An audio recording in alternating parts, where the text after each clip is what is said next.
You're listening to Resonance 104.4 FM. This is Together in Electric Dreams. That's the sound of Simon Byron opening a bag.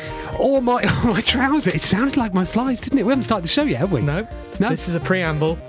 We're one life left. There's more of this goodness after the theme.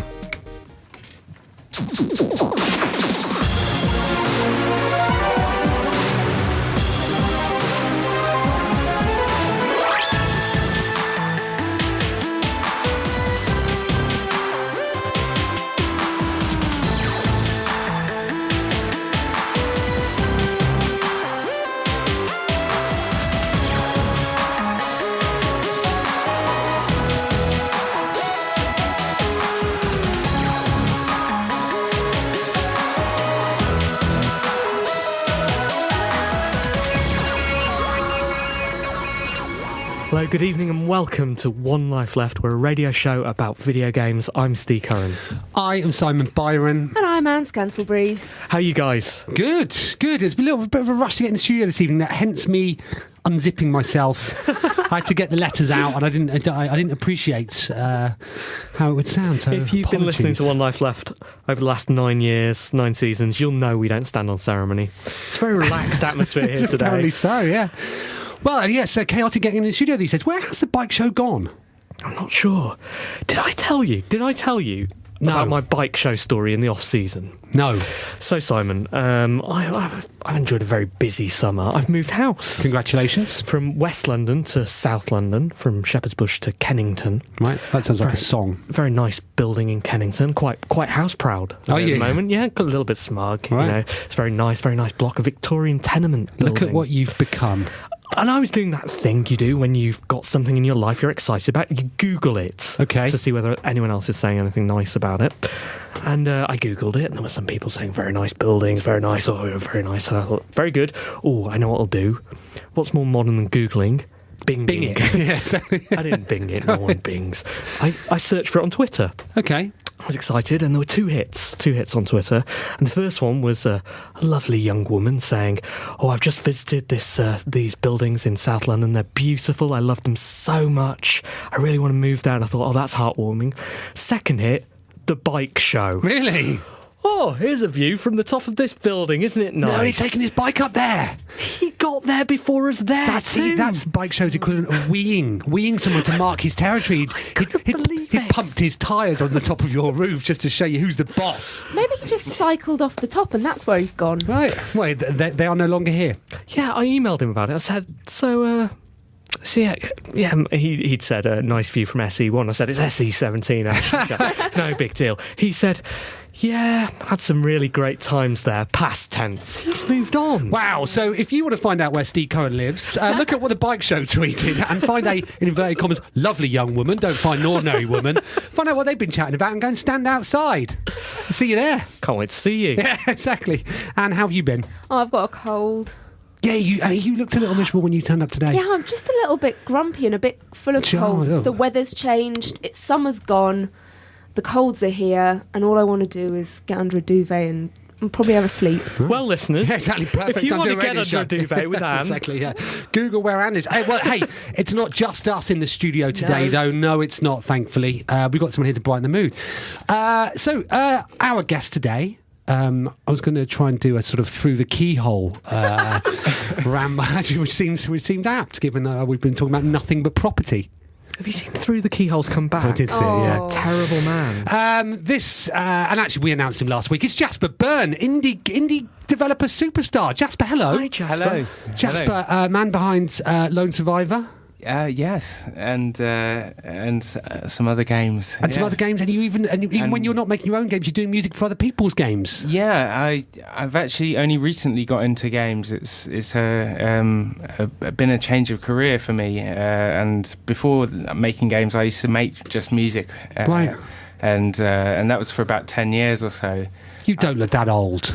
I don't know how old I look, but I'm well, Rupert Lohman last week, he started doing stuff at 16. He did, yeah. He? When did you?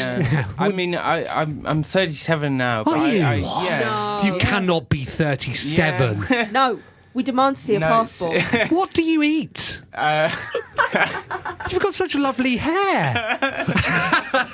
You still doing the 5-2 diet? I fasted today, Steve. Really? Yes, thanks very much. Yeah, I've not eaten anything yet. That explains a lot. Jasper, we're gonna. This isn't the start of the interview yet, but I can see now that during the news, the potential questions are going to take a different route. We'll chat to you later. But hair products. Oh, I can't talk. It's been a long time since I thought about those. But we're going to start the show as we always do with Anne's news.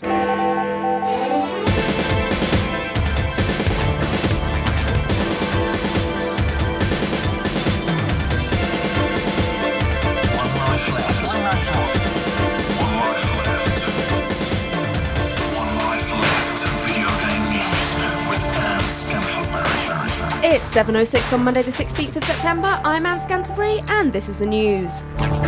UK studio Blitz Games has shut down. The 23-year-old company will complete 2 projects under a newly formed company with 50 of its current staff. Co-founder and CEO Philip Oliver explained, "Frustrations with clients, the global economic crisis and more than our fair share of simple bad luck have all conspired against us and we're no longer able to continue trading. Good luck to everyone looking for work." It was cheery. Yeah, wasn't it? Wasn't it? What? Yeah, good way to bring the mood down, Anne. Yeah, thanks. That's awful news, isn't it? That's terrible news. It really is. Yeah. One of Britain's oldest devs. How long have they been going? 23 years. 23, yeah. It's a bit like the company that I used to work at, Frontier, sort of like you were there, did you? Yeah, and I was actually made Hair and David Braben. I was made redundant from there, actually. Were you? Yeah. After following a game release, but that was downsizing so rather than a. You could be an inspiration. Look at what's happened to you since David Braben let you go. Yeah. Well, I suppose that's the thing. He did that to Chris Introversion as well. Did he? Yeah, I mean, he's ruthless. Yeah, the Axeman. To be fair, I mean, I think both Chris and I were probably had our minds on other things, so maybe they did the right thing. But what, you deserve to be let go? Well, I don't know. I can't speak for Chris, obviously, but I can speak for myself. Like, my heart wasn't completely in it, and I wasn't putting in I wasn't prepared. One of the things was I wasn't prepared to put in the hours that industry people are prepared to put in, which I just don't think is right. To be honest. So it all worked out for you, and it could work out for our friends at Blitz. It could. I mean, it's not the end of the world. Another indie who lives in Cambridge, Stephen Lavelle, was made redundant from when Real Time Worlds closed down, right. And he's doing fine. It's been the really good thing. The nature of the way the video game industry is structured, particularly in the UK, and particularly that size of developer, is you sign these big projects, $1 million or whatever, and then while that's going on, you desperately search for the next project to come along, and if you can't find that, then you're going to close down, and that's one of the reasons why the industry is so it's so cyclical like that. Why so many companies go bust and you want to take the place. I think the sad thing about this is that they've been going for so long, rather than another company going under, because that happens all the time. I feel that about Real Time Worlds as well. Actually, with Dave Jones as a sort of a legend, really, in British kind of game design, and it was really sad when the company went down. I mean, not that Real Time Worlds was a particularly old company, but his pedigree that's went right. back a long way. The man who made Grand Theft Auto. Exactly, and Lemmings and Blood Money and things on the Amiga, which actually menaced this game. Yeah. Made it 9 minutes without mentioning Grand Theft Auto. Yes, exactly. Menace was an interesting one because that actually taught me to program because he did a series of articles deconstructing how he'd coded it in Amiga format or something like that years and years ago. And, well, maybe you should have been writing business articles. Yeah. I don't know. Yeah. Valve has announced family sharing on Steam. The new service will allow users to share games across multiple accounts. The account holder can enable family sharing on up to 10 devices, which will allow other users on those devices to access the lender's games in their own accounts. Best remember who can see your game library when purchasing those kinds of games, though, yeah? What kind of games? Those kinds of games. Which you ones? know, those ones. I was getting annoyed today when I saw people on Steam pop up with a little notification, so-and-so is playing Goddess. And I thought, I'm going to unfriend you. Yeah. I've seen some people flipping out about that. Early access is out now, apparently. What, flipping out in what way? Well, apparently what's happened is it's been early access has been placed on Steam for a lower price than it was on the Kickstarter, Dreadful, which granted early access. Ooh, faux pas. That is, yeah. It's really dangerous, all of this stuff. Like, you have to be so careful, and it's just sometimes it's not even your fault, when you do something. I think in this case it is Peter Molyneux's fault. Yeah, but I'm not to be an apologist for Peter Molyneux or anything, but I'm just saying as a company runner or PR, I mean, having to run my own PR for Superflat Games, all of one person, I'm always wary of this kind of stuff. You accidentally say something or price something in the wrong way, and you upset people. So this is exciting news, isn't it? This is great news. This is great news. And I don't think you can buy any of those sorts of games, can you, on Steam? What are you talking about? Well, exactly. You know what I'm talking about. You've all got them. This is a digital store, so it can't have a counter for things to be underneath it, can it? Wait, the new Metal Gear Solid game. That's what she's talking about. Isn't it? It's a bit sexy, erotic. Right, yeah. But this means that we should become a family, you and I. This is a bit sudden. Wait. Well, just the two. 9 seasons. Just the two. Well, what's your Steam library like? It's sparse right now. Yeah, not interested in you, Jasper. How many games have you got in your Steam library? I don't know. No, I'm on the fence about whether you can join mine and Steve's family. To be honest, I play more on consoles. Right. Yeah. No, it's good news, isn't it? Because I do look at other people's libraries with envy often, and it's not massive. Okay. And what about your Steam library? So good, but of course there is some irony here, Anne, isn't there? Yeah, massive. Yeah. This is what Microsoft were trying to do for us, weren't they, with the Xbox One? Apparently. Were they? We didn't like it then. We didn't like it, but we do like it now. Well, it's because they're approaching it from a different point, aren't they? Microsoft is stopping you sharing with everybody and saying you can share with half a dozen people or whatever it was. Steam are saying you can't ever share with anybody ever, trapping you with the sales, and then going, actually, you know what? You've probably got 9 friends. Maybe. Yeah. No, I think family members. That they've said family. They're like, you share it, but just with the family. Yeah, of course we will, Gabe. Don't you worry about that, mate. Just with Mum. Let Mum see what you're up to. Yeah, they want more people to download Steam, don't they? Exactly. That's the idea, isn't it? Well, but I mean, that's how giving away free Steam keys works, doesn't it? It's these Games Press accounts that I want to get in with family with those guys. Have you got a Games Press account, Steve? I couldn't. Have you? How did you get that? Look. This is between me and my family. Wow! Does that enables you to get anything for free? Does it? I have a Press Steam account. Wow! The one I don't Steam account. Yeah, but which presumably is tied to your name. Is it one Steve left? I think you are on. Yeah. Right. Well, it's pretty obvious that I'm. That's my. Well, why wouldn't it be the One Life Left account? What's your name on Steam? Simon Byronic. One Simon left. Right. Maybe you get lucky too. Grand Theft Auto 5 is released this week, and Rockstar has asked players to take a second and not be dummies. People hoping to play the game on Xbox 360 have been advised not to install the second play disc and just to install the first install disc. This will give optimum playing results. Some lucky players got their copies early thanks to an unfortunate mix-up at Amazon. One Life Left is really hoping this little game does well since it's been getting very little coverage. Fingers crossed for a solid 7. 2 mentions for the show. Right, this is going to be the second mention for Amazon. They don't like me, do they? I pre-ordered it a while ago. every time I heard the pitter-patter of footsteps up the postie. I think we have long established that if you want a game first, don't pre-order it. This happens every time. Well, no, it isn't out yet. It's not out till midnight tonight, and I will get Except it tomorrow. The street date is being broken all over the place, inevitably. Wow.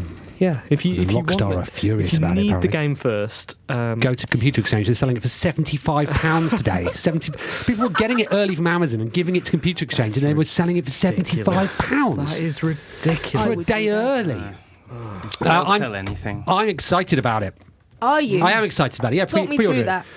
Well, the videos that they've put out just make it look like the most incredible thing. You can do anything in it, and there's loads of going around, Anne. Oh, do you know what? I've missed going around. You can just go around in it, and then you can go around and play some golf. We can go around and play some tennis. You can go around and rob a bank. Go around and go skydiving. What is the purpose, Simon? There are 61 missions if you want to. If that's your purpose. In I inverted. do love a mission. Right. Yeah, it's going to be good. Steve, are you excited by it? About it? I think I'll wait for it to come out on my Steam press account. No, I'm excited. I will play it. I always enjoy the free roaming stuff way more than the mission based stuff. I couldn't recall a single mission in Grand Theft Auto. No, but I'm with you. Mm. I've had great fun with just the emergent things, and that's what I'm looking forward to doing. The only GTA games I've finished have been the handheld ones. Chinatown Wars. Right. Yeah. Was there another one on handheld? I can't remember. I finished Chinatown. But yeah, they're too big.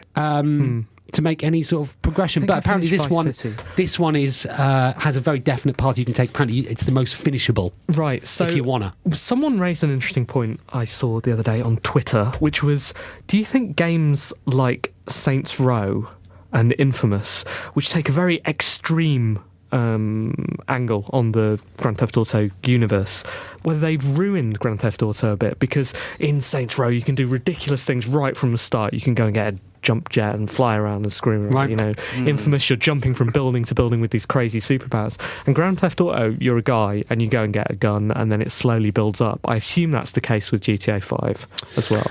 No, there'll always be a market for a Street Fighter instead of a Marvel versus Capcom. Right. Yeah, and also would you think Volition and who was the Infamous team would swap places with GTA? Oh, for still? sure. Yeah. I just wonder whether as a player, as someone who's I've been playing as a player. Well, that's how Saints Row would spell it. Right. And as I've been playing the new Saints Row, and I think it's super fun. Yeah.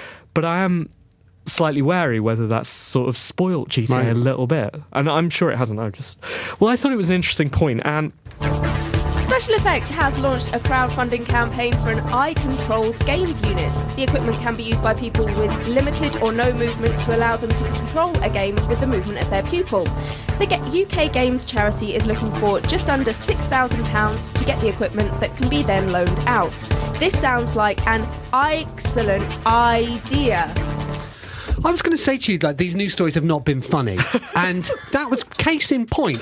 And even your jokes weren't funny. What are we supposed to say about this? It's an excellent cause. We hope it succeeds. Yeah, exactly that. Right. Say that more. Yeah. Okay. You're looking at me with your eyes, Steve, which, if I were a game, you'd be playing me. Have you seen this stuff in action? No. It ranks amongst the most impressive stuff you'll ever see. It's very, very clever, very, very smart, making gaming as inclusive as it possibly can be. Good luck. That's good. So I think that what we're saying is thumbs up. Thumbs up, certainly. Maybe not in the news section, though. Hey, it's going in the news. And finally, Microsoft has locked down the xbone.com domain. The name came about after Microsoft announced the Xbox One's name. Xbox Live's Major Nelson recently said that he thinks the nickname disrespects the teams that have put thousands of hours into the development of the product. Brilliantly, the site itself links back to a Bing search of Xbone. It's like Microsoft is trolling itself. Yeah. That's a good news story. Yeah, exactly. Well done. That's gold. That's got everything. You finish on a high. Exactly. It's got Major Nelson, who's an idiot. He is just Isn't he? the most boring teacher Isn't he? in the world. I don't understand how he has conned millions of teenage boys into loving him and listening to his every word, because that is just such a fun-sucking comment. Guys, it's not funny. I don't know why you find X-Bone so funny, because it's not. I had high hopes. I had high hopes for that sentence. How you were saying could they it. not know? I thought you were calling him a fun-sucking con. How's that gonna? It's the whole strategy. Who bought the domain? Someone bought it in March 2000. And they bought it. Oh, then someone's done very well. Yeah. X-Bone. Major Nelson needs a rival, doesn't he? He needs like a Sergeant someone. You know, a Marvel-style opposite universe Major Nelson that the good guys can root for.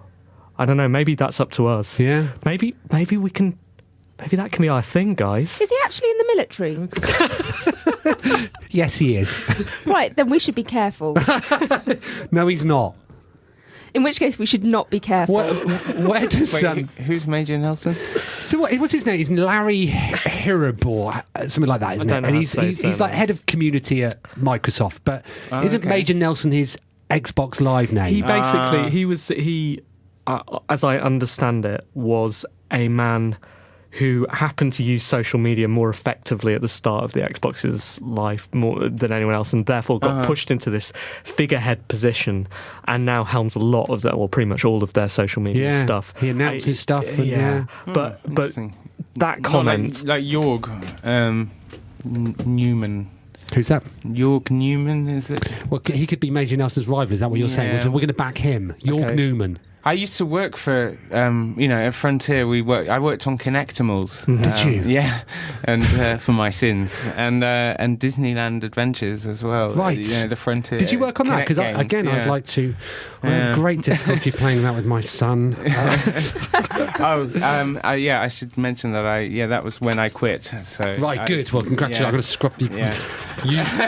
There's no need to. I'm not going to hold you I made the responsible for that. Matterhorn, and that's pretty much it. I did a lot of the initial designs, but I don't know how they actually implemented Making it. the Matterhorn is more than I've ever done. thanks, Anne. Yeah, One Life Left video game news with Anne Scantleberry.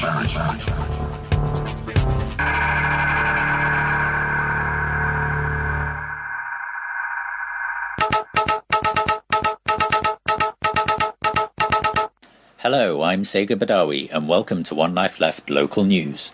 The local government are proposing a Pikmin cull in order to prevent the spread of terabyte or TB disease within the wider animal community. Animals such as the breadbug, the burrowing snagret, and the segmented crowbster are seeing a drop in population numbers, and some scientists believe the Pikmin are involved. Campaigners including Rise of the Robots guitarist Brian May and pioneering spaceman Captain Olimar are against the cull, arguing that an inoculation program would be far more effective. And unfortunately, there's a weather warning over on the Rainbow Islands. Flash floods are expected, so please take precautions and get to higher ground if possible. Thanks, and back to your usual programming.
You're listening to One Life Left, Resonance 104.4 FM. If you're following the cricket... Is there cricket on? Yeah, England are 22 for 1 in reply to Australia's score of 298. Kevin Peterson run out for 0 by Michael Carberry. Yeah, he's not doing well at the moment, Peterson, is he? I like to think that was a revenge attack by Carberry. We're a video game radio show. It doesn't matter. It doesn't matter. There's an Ashes game coming eventually, isn't there? Eventually. So, what's going on, Simon? You look busy. I was busy doing something, which I'll come back to later. Okay. Jasper. Okay. Jasper, are you having a nice time? Oh yeah, this is fantastic. I asked you earlier. Yeah. Sorry, wait. Oh, wait. This is Pixelated Life by Clam. Sometimes we forget, and it's very rude of us, but we forget to tell you who the music's by. This is Pixelated Life, once again, by Clam. Now I've said that twice. It makes up for one of the times I've forgotten. Yeah. Brilliant. You can get it at chipmusic.org. We'll hopefully have some more music later in the show.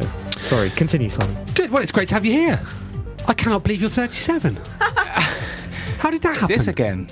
It just, you know. So when I looked you up on the internet, I mean, it just said that you're the man who made Lone Survivor.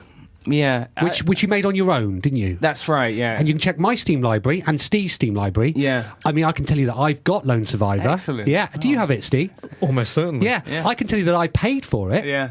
Steve probably didn't. Steve, no doubt, didn't. Yeah, but no, I've got it. But I haven't got around to playing it yet because I bought it and then it was shortly afterwards announced for the Vita, which I thought might be a better format to play it on. Is that the case? I think, you know, it obviously it depends on your favorite platform, but if you want to play it on your laptop and that's your favorite place, you know, a bigger screen, and then, you know, it will come to the PC as well. It's just coming out first on PlayStation and PS3 and Vita. Just so because is it cross-buy? Yeah, it is. Cool. Yeah, it's cross-buy and cross-play. Excellent. So that means you can upload your save game at any point. Yeah, and continue. So can you tell us a bit about it for those that haven't bought it, Steve, or played it? For the PS3 version. Yeah. Well, it's now called the Director's Cut. So it's quite an enhanced version, like compared to the original that came out last year. It came out originally on my own site only, but then shortly after got picked up on Steam. Cool. Just prior to the green light introduction. So I was quite lucky, really, to avoid that. So what sort of game is it? Like, it's a survival horror, but I guess I call it a survival adventure more than a horror, really, because it's more like a sort of slightly point-and-click adventure. It's got elements of like a virtual pet in it as well, which is sort of a little bit different. So it's a more literal survival simulation, if you like. Because the character, although you don't see any statistics, he's got like, physical and mental health. His, food and his exhaustion and his flashlight is running out and things like that. So you've got all these things to, look after. So that makes it a little bit different from, say, I don't know, other sort of more classic Resident Evils, a type survival horror, I guess. And you wrote it all yourself, is that right? Yeah. So you did the art, everything. How did you do that? Well, it took me a very long time. I mean, it took me about 7 years or something overall, and I made it while working at other jobs and while I was still making music for a living. And so it took various forms. I restarted it a few times.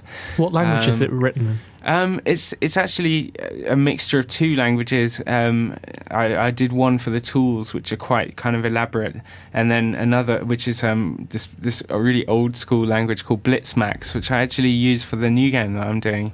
And then the game itself runs in Flash as it is. So that's been it's caused a few issues, like.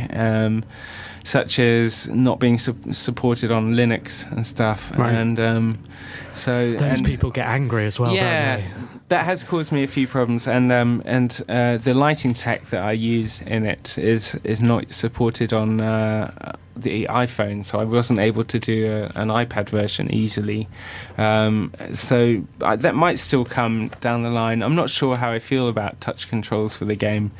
But yeah, I think the main thing about the game is that's different is maybe it's heavily story focused, but hopefully the game kind of molds to the story molds to it's truly hopefully interactive in some ways. Like it's the story molds to the way you play, and you will get the story that makes sense for the way you play, hopefully.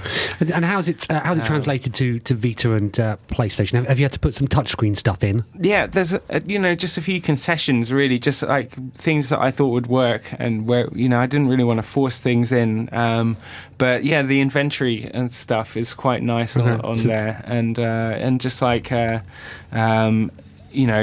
just things like simple things like menus with the gamma controls. It's nicer to have it. You kind of expect it on a touch surface. So it's just a few small things, and then the one difference is holding the trigger as a thing to get the gun out, whereas in the original game you tap a key, and that sort of like toggles whether or not his arm is up, which makes sense on a keyboard because you don't really want to be holding down lots of keys. But it's very much nicer to have a sort of gun-like grip when you're using the gun, to hold the trigger button and press the X button to shoot. So that was kind of something that I enjoy about this version as well. It was little details. Very highly praised, isn't it?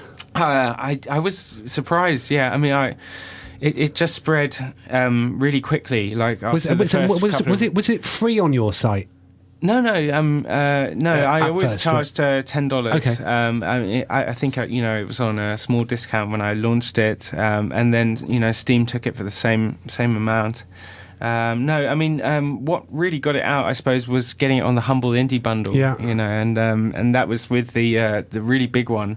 In fact, I think up until this one, the current one that's running, it was probably the biggest one yet. That was it. Was it in with Thomas Was Alone as well? It was the one with it was the one with Psychonauts, and I think it had like.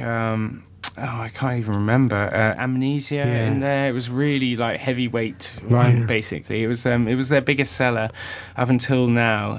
Something like 700,000 units or something. Do you get picked by Humble Bundle? Do they come to you? Yeah, effectively, yeah. They told me quite early on that they were interested. Yeah.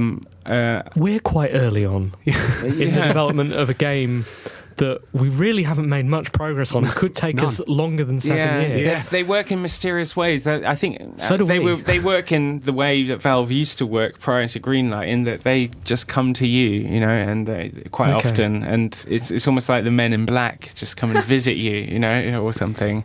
You don't really know, and they just for some reason they hadn't even played the game, but they contacted me. I think they were just interested. That's quite exciting. If you don't really know, right? We don't have an inkling right now. You just don't know. We don't expect. Might just visit. We don't expect in the next hour or so, even in the next 5 minutes, to get an email from Humble Bundle. Who knows? Could happen. This is literally when we least expect it. I mean, to be honest, I'm saying that there was an in probably through Terry, who was on the prior bundle with the VVV. Terry Kavanagh, that is. Yeah. Friend of the show, Terry Kavanagh. Well, is he? I live around the corner from Terry, so he's helped me a lot, through getting my original game out to the press and stuff, and got a lot of good introductions. He's helped us a lot.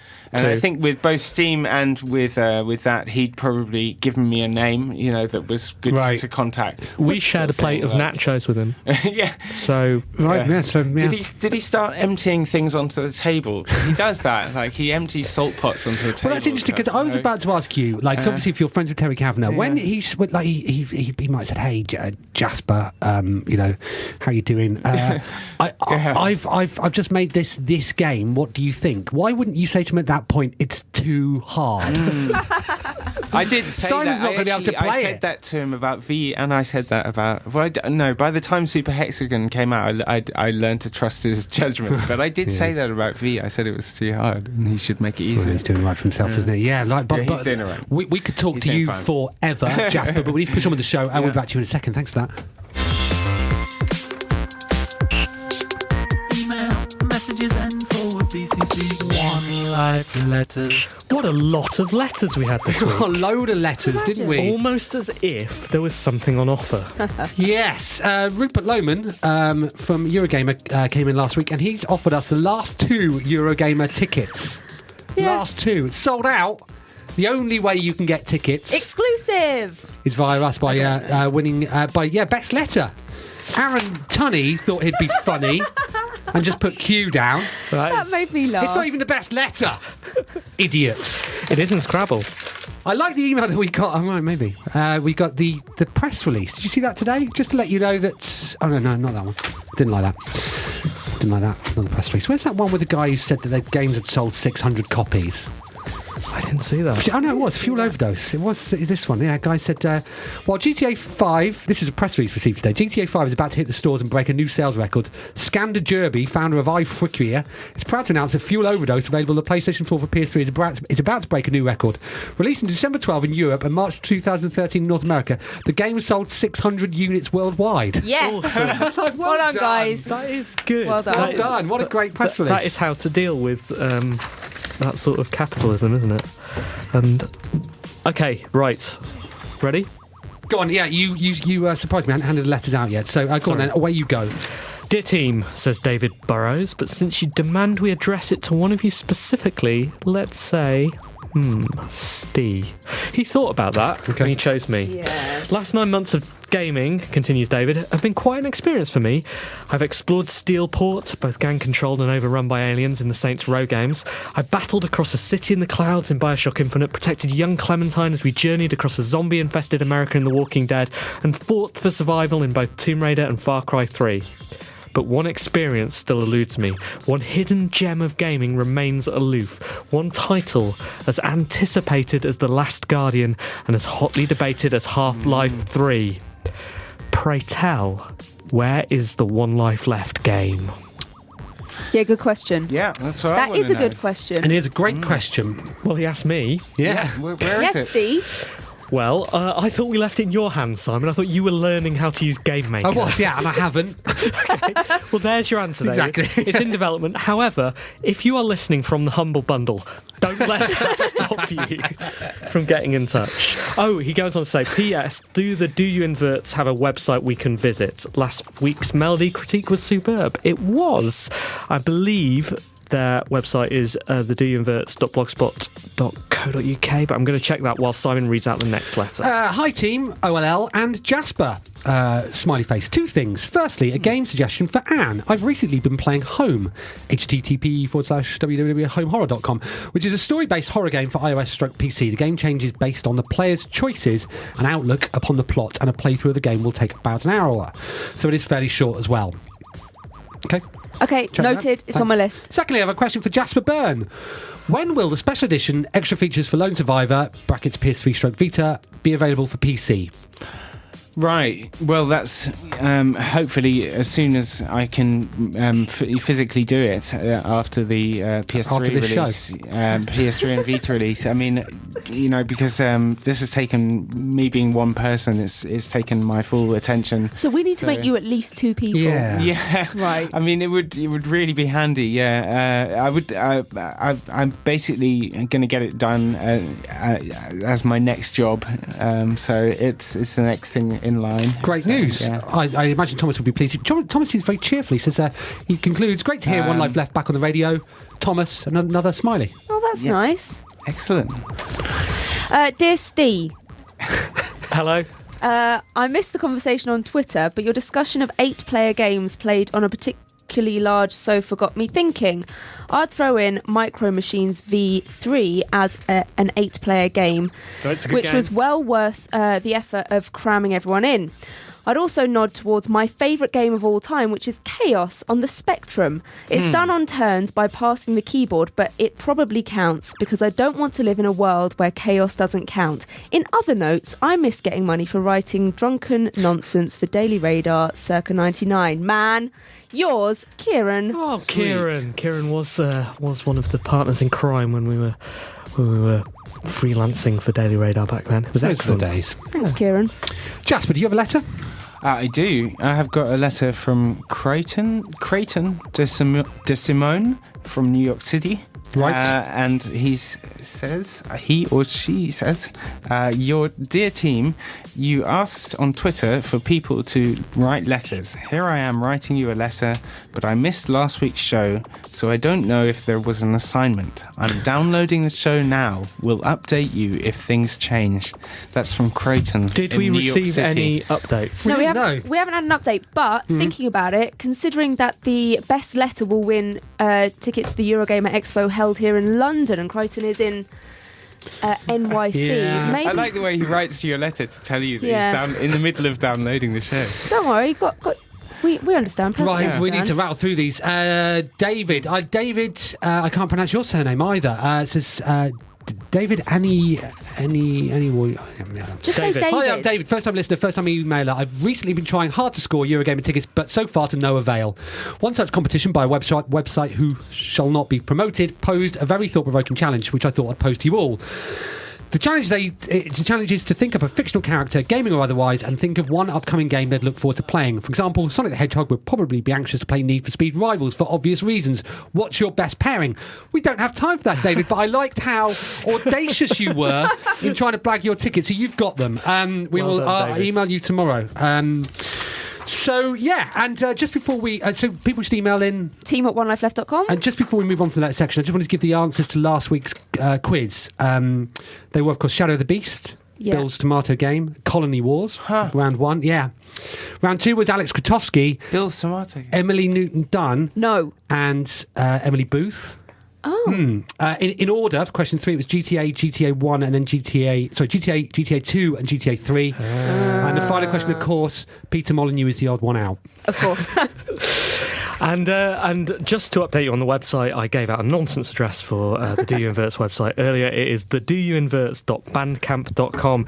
Guess what? What? Science Officer is back. Science Officer update.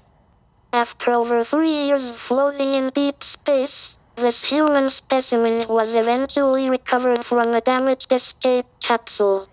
Tumbling forever in a spiral of cosmic horror does not appear to have affected his personality. The science officer remains a douche.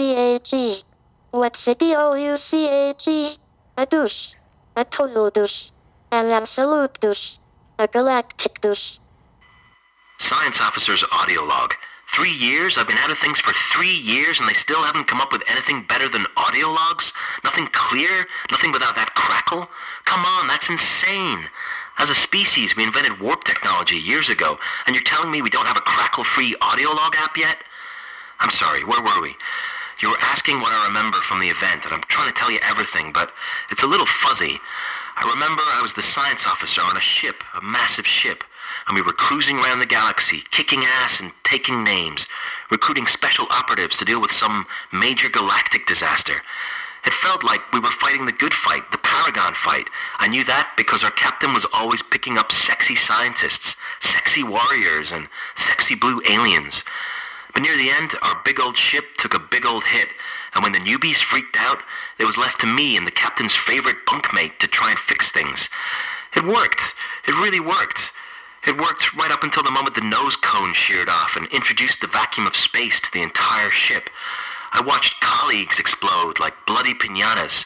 I loved that crew. I admired their guts. It was hard not to as they bounced off the canopy of my escape capsule. It was then I remembered a poem by Walt Whitman.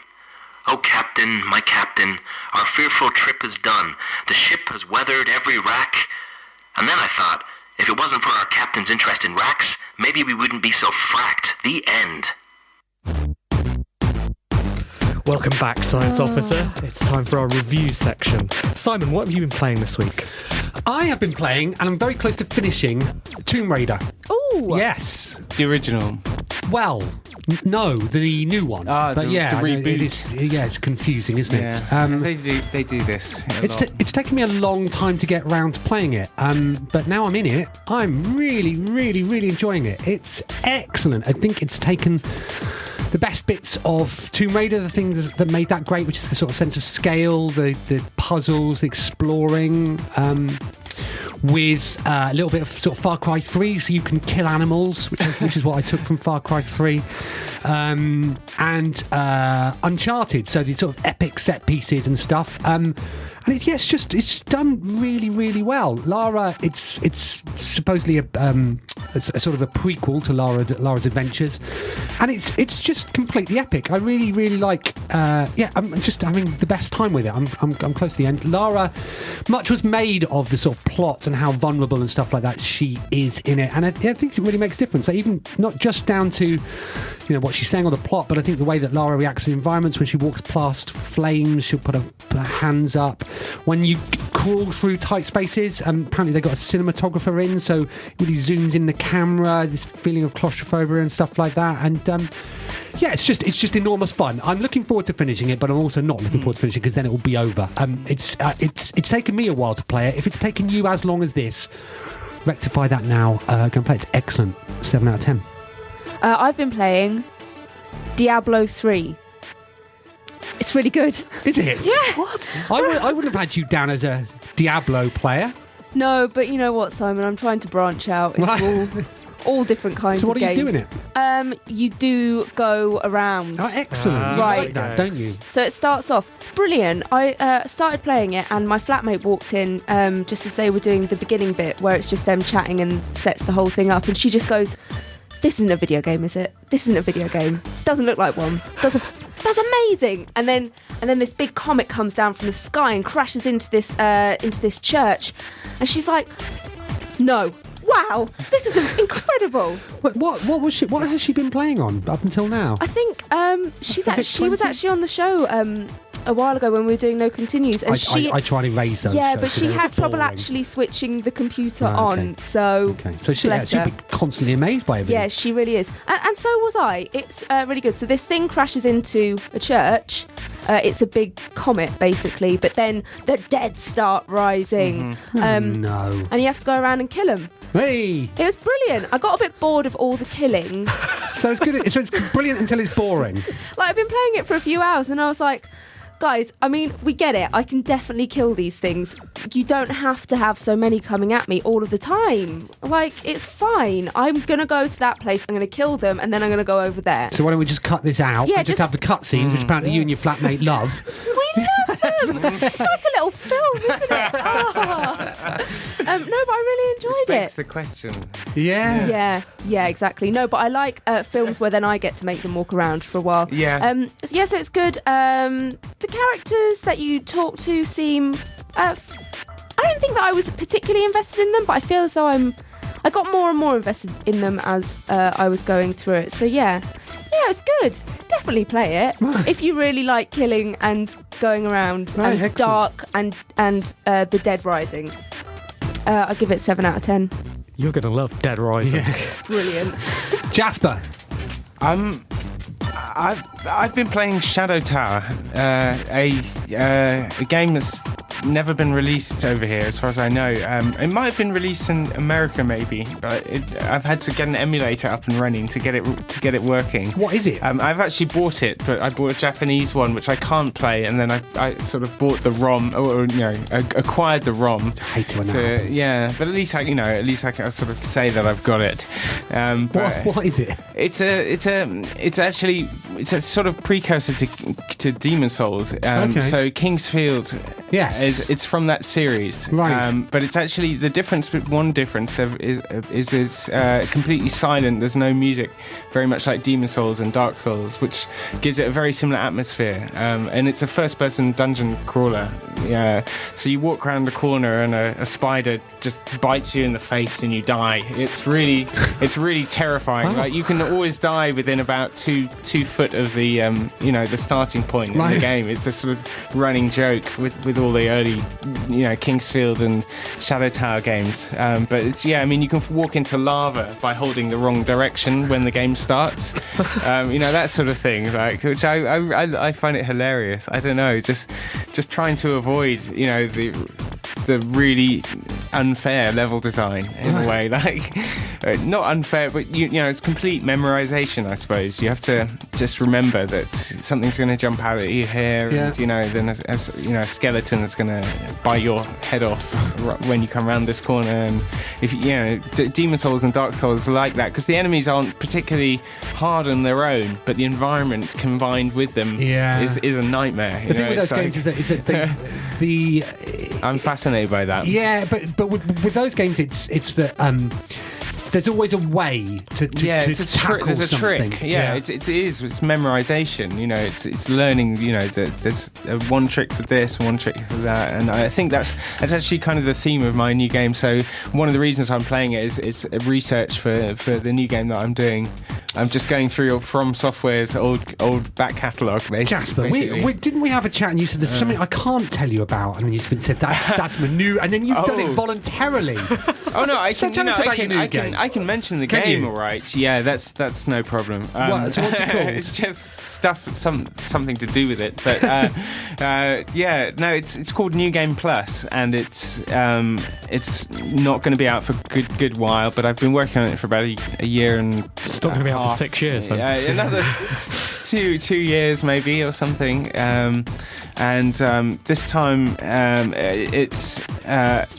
it's much more of much more of an action game than Lone Survivor. It's up to 4 players and very kinetic, but brutal dungeon crawler. A bit like a mixture of Zelda and Demon Souls. Is the idea. What would you give it out of 10? I would give it 7 out of 10. I was going to say, so congratulations on being the only person in the history of One Life Left to segue from a game that someone else made in the review section to previewing your own game and then scoring it. Congratulations.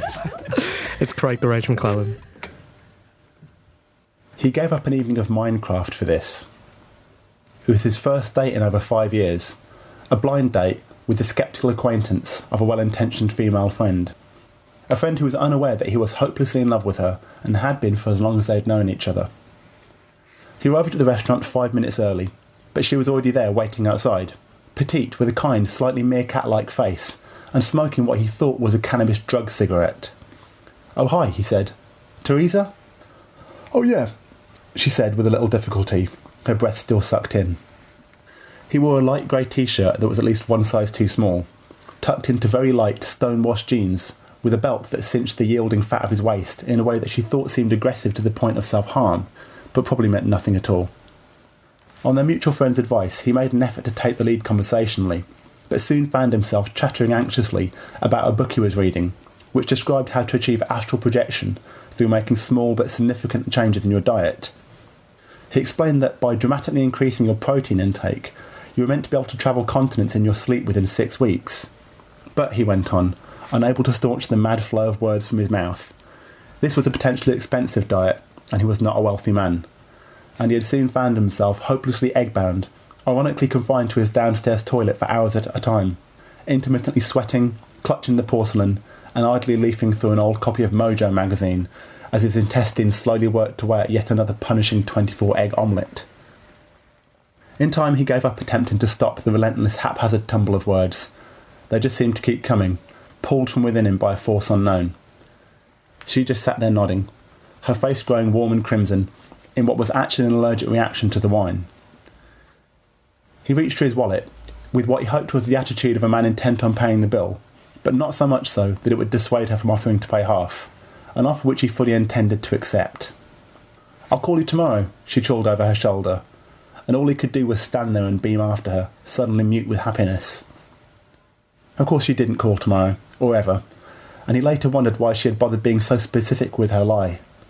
Why say tomorrow?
just lost their second wicket. Uh-oh. Carberry. LBW for 30. Of course, if you're listening to the podcast...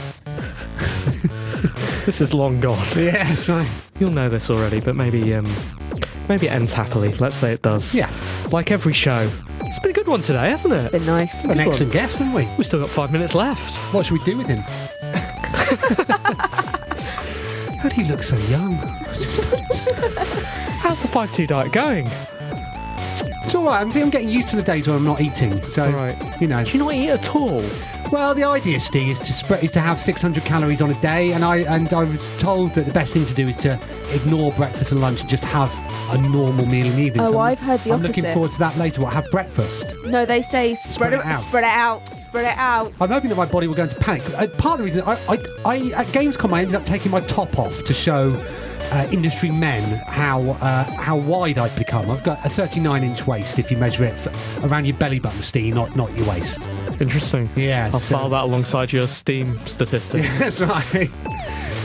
So you know, we'll see how we get on. Maybe I'll be posting pictures of my stomach on. You know, at E3, I didn't eat for 72 hours once. I didn't just know because I was so depressed. Right.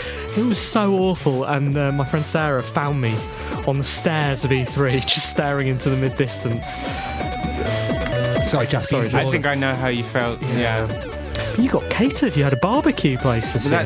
That's true. Yeah. The Devolver trailer park was definitely the place to be. Yeah. Maybe there is a diet we could, because assuming I'm not saying it's not going to happen, but assuming the Humble Bundle guys don't come through for us, Still got a couple of minutes. still got 3 minutes. Okay. Guys, give us a call. Assuming that doesn't happen, maybe our road to riches is not video games, but inventing a diet. Video game diet. The E3 diet, building on the 5-2 diet. It's just don't eat. Don't eat and cry yourself to sleep at night. Works wonders. Nice. Obviously, that's not medical advice. No. Eat. Definitely eat. Eat some food. Please But do eat. cry Just as well. eat. You look great. You If look you need to. fabulous, listeners. So Jasper, you are on the cusp of making an announcement, aren't you? Tomorrow or the day after, we think. Is that right? Soon. Yes. Soon. I mean, this is, I can say this. We'll have a date very, very soon. For Lone Survivor. Lone Survivor, the director's cut is coming out very soon. So where are we going to see that? How do we follow you on Twitter?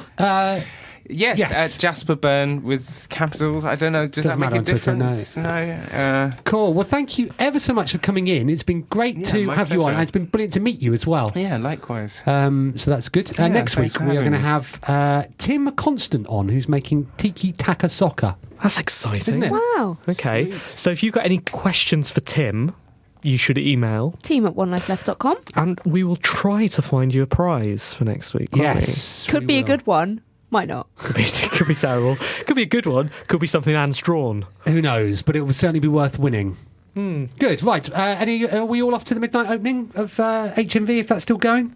I'm going to bed. Simon, Who knows these days? I'm going to bed. Okay. There's no point. Right. No point. I'm going to go and watch Breaking Bad. I'm going to wait for it to come on yeah. Steam, Steam's press account. Excellent. Well, thanks ever so much for tuning in. I think it's been a good show. And get well soon, won't you? Thanks. I've been a bit grumpy.